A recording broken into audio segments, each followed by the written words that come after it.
Oh, man, certainly a disappointing end to our season, but you certainly got to give Houston a lot of credit, in particular their defensive unit. I thought they ruled the day.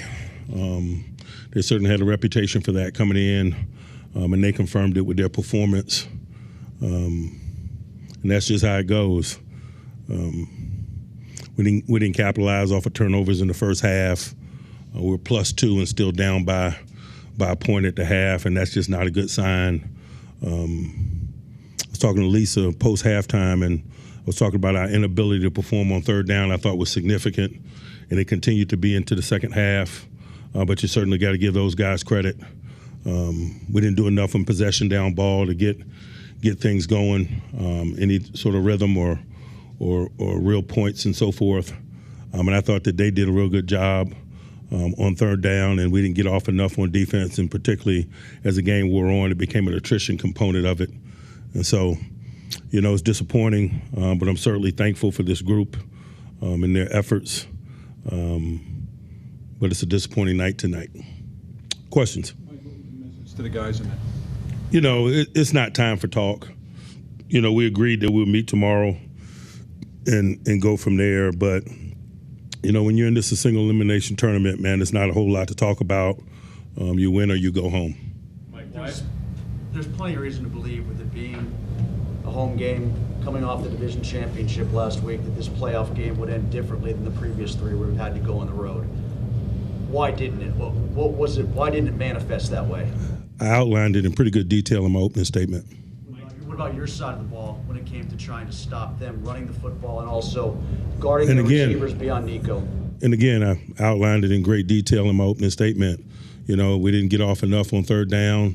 Became an attrition component to it as into the second half. Mike, what do you think led to the issues you guys had converting third downs? We didn't put our guys in good enough position. We didn't make enough plays, and certainly the Houston Texans did. What's going into the lack of use of Pat Fryermuth? Throughout the season was issue. He didn't get a target until I think late in the third quarter, and maybe even the fourth quarter. Especially with the missing of Darnell Washington, when you guys need playmakers, he just hasn't been involved. Yeah, when you're not converting on third down, you can pick anyone or any specific component of your offensive unit and talk about there not being enough exposure. When you're not winning third downs, you don't get enough snaps to establish the things you desire to, whether it's the featuring of people or the running of the football or any of those things, and certainly points. Aaron was pressured. Did they do anything different to DK Metcalf from a coverage standpoint? He had 2 catches in the first quarter, then he wasn't targeted again until the fourth quarter. I think certainly he was targeted prior to then. I think he had a drop on a significant play there. Again, I'm not going to make excuses. This is not excuse business. We didn't make enough plays, man, and they certainly did. It seemed like Aaron was pressured a lot. Your offensive line had played well down the stretch. Do you feel like this was a step back for them, or is that line just that good? It certainly was a step back. I respect, obviously, their front and their capabilities and so forth, but we certainly didn't play to our desires today. And it wasn't like they were pressuring a lot. They weren't. That's not the style. They're a 4-man rush group, but it certainly was significant. Mike, what do you make of your defense? They held the Texans in check and kept giving you guys chance after chance, but ultimately, giving up big plays in the end. It speaks for itself. Again, particularly when you're in this tournament, talk's cheap. It's about what you do or don't do, and certainly as a collective, we didn't do it tonight. Mike, you mentioned the missed opportunities. Is that something that weighs on a team as you go mentally, especially? No, I didn't believe that it eroded us, in any way. But certainly, comes a point in time where you got to make plays, and we just didn't do that. But I didn't think it was any collective mental attrition to it. It's just we didn't make plays. Anyone else? Mike, do these moments get any more difficult for you as the years go on? I don't necessarily compare it to any other moment. It's the here and now, and certainly it's difficult. But that's what we sign up for, and that's the life we live. Mike, how do you approach a decision about your future? I'm not even in that mindset as I sit here tonight. I'm more in the mindset of what transpired in this stadium and, certainly what we did and didn't do. Not a big picture mentality as I sit here tonight. You've walked off the field with Cam and Aaron together all season this year. Tonight, you walked off pretty quickly with Aaron behind you. Just kind of what happened there? What do you mean? You've walked off with the two of them. I only walk off the field with those guys on road victories. So, if you've been paying attention, that's what it is. I walk off the field with those guys on road wins. And so certainly tonight didn't fall into that category. Mike, the last time you had an offense that scored a touchdown that either tied a game or took the lead in a playoff game was the Dolphins win here back in 2017. What is it that you guys haven't been able to do for years now offensively to impact games? Again, as I mentioned earlier, man, I'm not in the big picture perspective. I'm just not in that mindset. I don't think about the totality of it. You pour everything that you have into these performances and what goes on tonight. And so, maybe I have a different perspective the next time we get together. But as I sit here tonight, it's just about what transpired in there.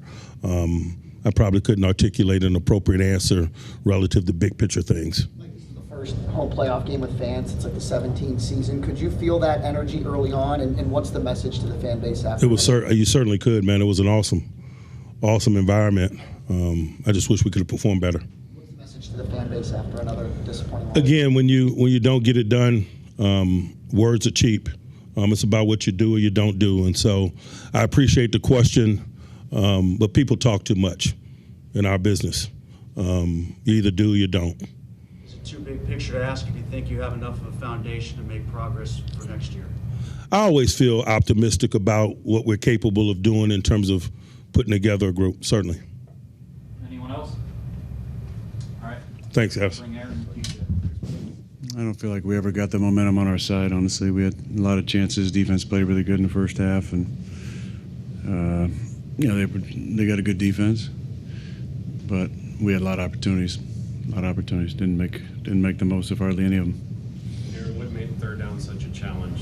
Well, we had a lot of 3rd and 10 pluses to start. Those are low percentage conversions. I think first and second down wasn't very good. That's why third down was difficult. Aaron, I think it was the last drive of the third quarter.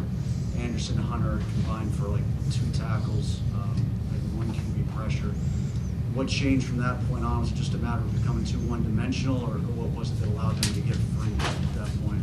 I'd have to look at the tape, but they're good players. At some point they're gonna get a chance when you're in a lot of one-dimensional passing. I feel like we had Slide and Chip to at least one of them most of the game, but they're both all-pro caliber players.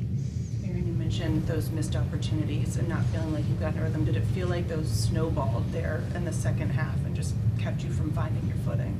Not about that. I think every play is unique to itself. We had some opportunities, and either drops or pressure or just total MAs or not the right throw. I mean, we had a lot of chances. We had plays set up with missed assignments. We had opportunities, take shots with not enough time. We just didn't make the most of any of the little opportunities. Against good defense like this, you're not going to get many opportunities. When you get them, you got to make the most of them. Balance us to how good they are defensively and how they played versus what you're saying about the plays that were there to be made that you weren't able to make. There are a lot of plays there to be made, for sure. They got a good defense, no doubt about it. But we had them on our home field and our grass and had opportunities, especially in the first half, to put a lot of points on the board and make it easier for our defense. It was playing really good. Aaron, there's another game where Pat Fryermuth really didn't get targeted until later in the game. Were they doing a lot to take him away, or what's gone into just not being able to get him the ball as much when you guys need big plays? Yeah, I don't know. I don't have a good answer for that. Aaron, Mason Rudolph went out there for the last series. Was that a decision you made to come out of the game? Kind of what went into that? It was 30-6.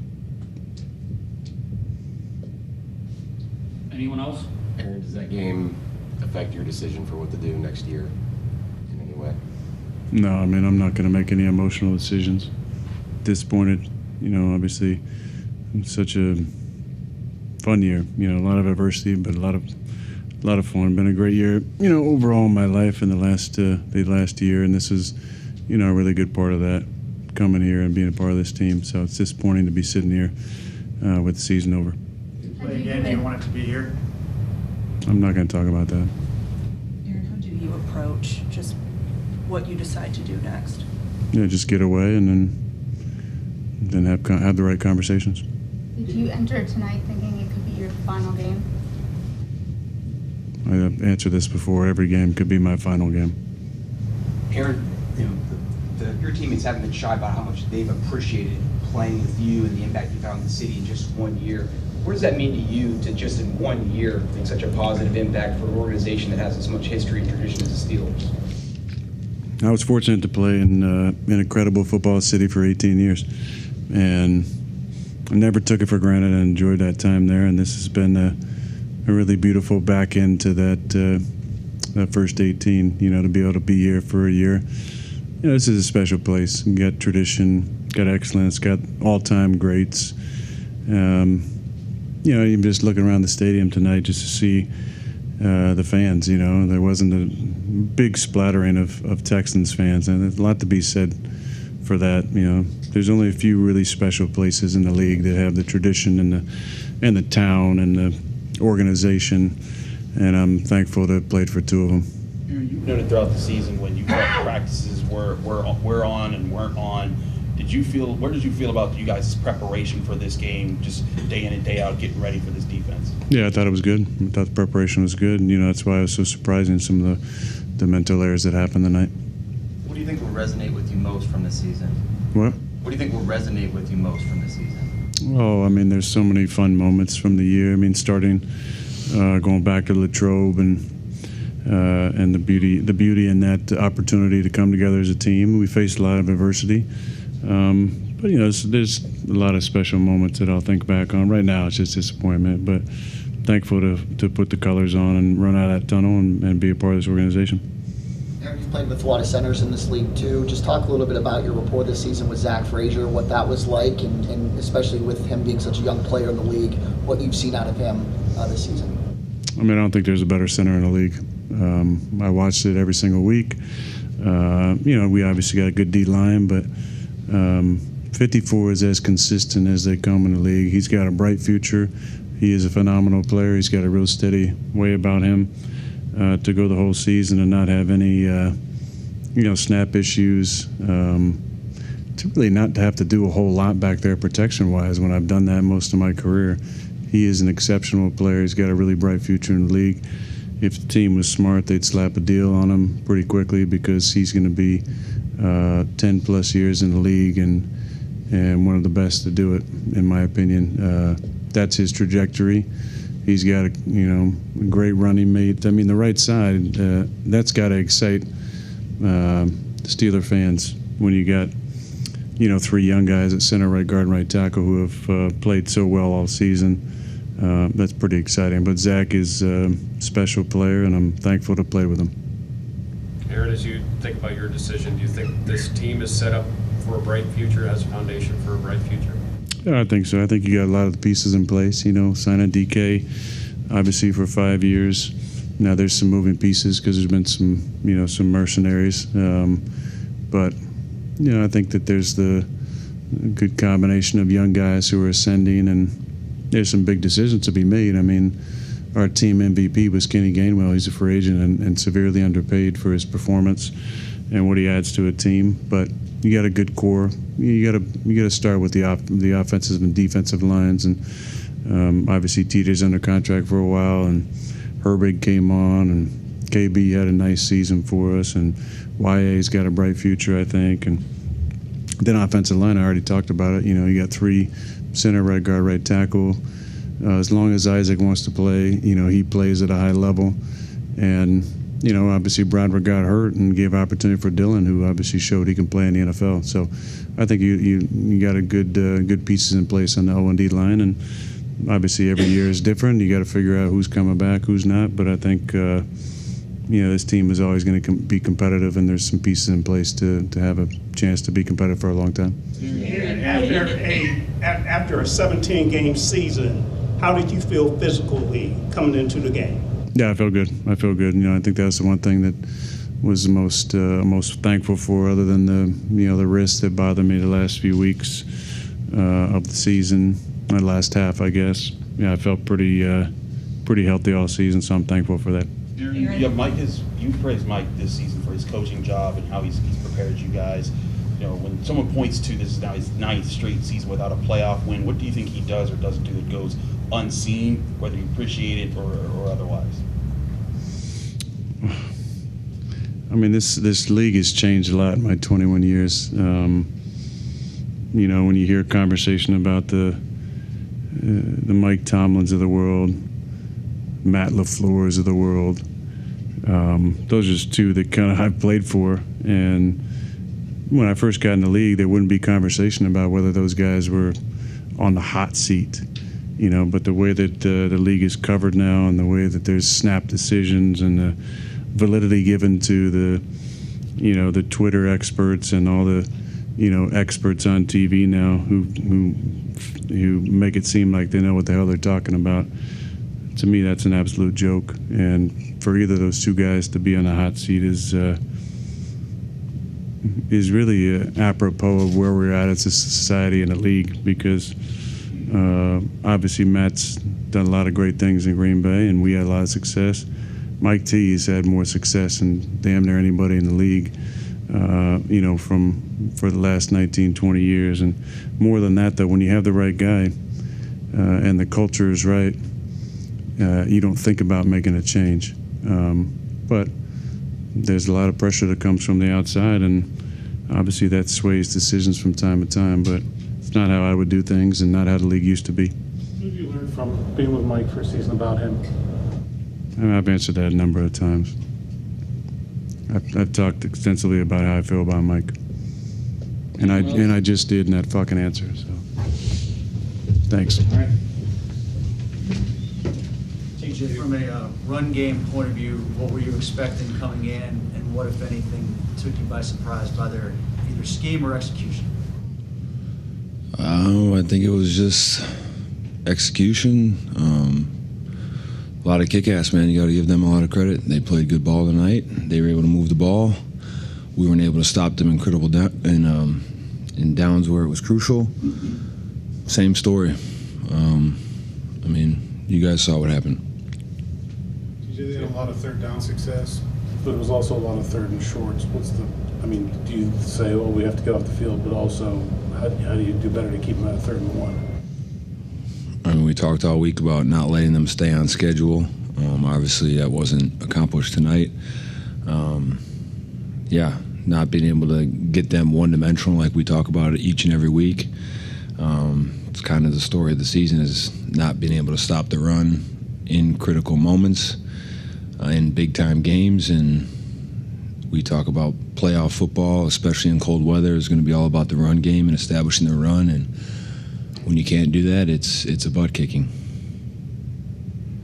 TJ, how much did missed opportunities kind of weigh as this game went on for you guys? I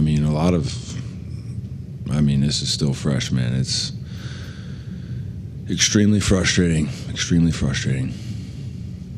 TJ, you guys hold them to 10 points going in, first part of the 4th quarter.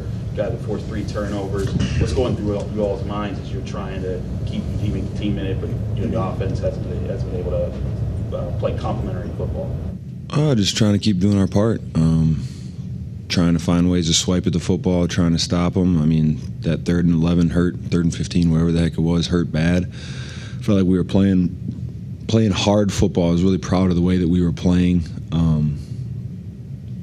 We were playing hard football, and we just couldn't get off the field when we needed to, and that's why it hurts. TJ, now you're an elder statesman on this defense. A lot of younger first-year guys, White, Black, Jack Sawyer, Derek Harmon, all made big plays tonight. How rewarding is it for you being a leader to see some of the younger guys stepping up in a big playoff game and making big plays for your defense? It's huge. I mean, really excited for those guys and their development. There's a lot of hard work that goes into it behind the scenes before those big plays are made, and really proud of those guys and how they've continued to grow throughout the year, and excited for them next year. What needs to change about this team to get success in the postseason? I haven't had the answer for a long time, so don't ask me.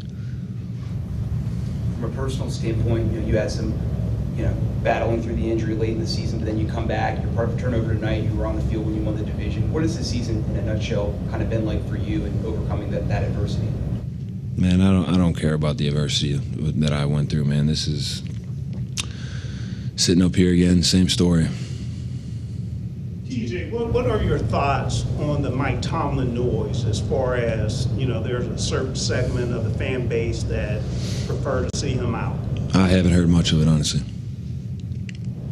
2 games in, did you feel 100% back? Were you limited at all lung-wise? I felt good. TJ, Aaron said he felt like practices were strong coming into this game that you guys had. How did you feel about just the practice and the energy that you guys were having coming into this game and the things you were preparing for? I felt great. Confidence was great. Execution in practice was great. Meetings were great. Camaraderie was great. Thought it was going to be a different story. Next year will be year 10 for you. Do you still do the same? Has your off season evolved up to this point in your career, or do you, now you get to the things different in terms of how you train and how you prepare? Yeah, it's always evolving. Going to have to take a hard look in the mirror. Continue to evolve and do things differently, but going to take this one in, man. This sucks.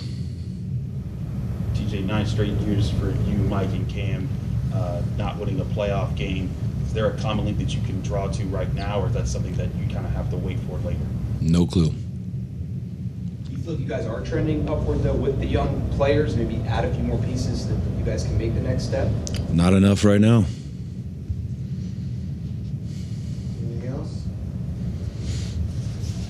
Thanks, guys.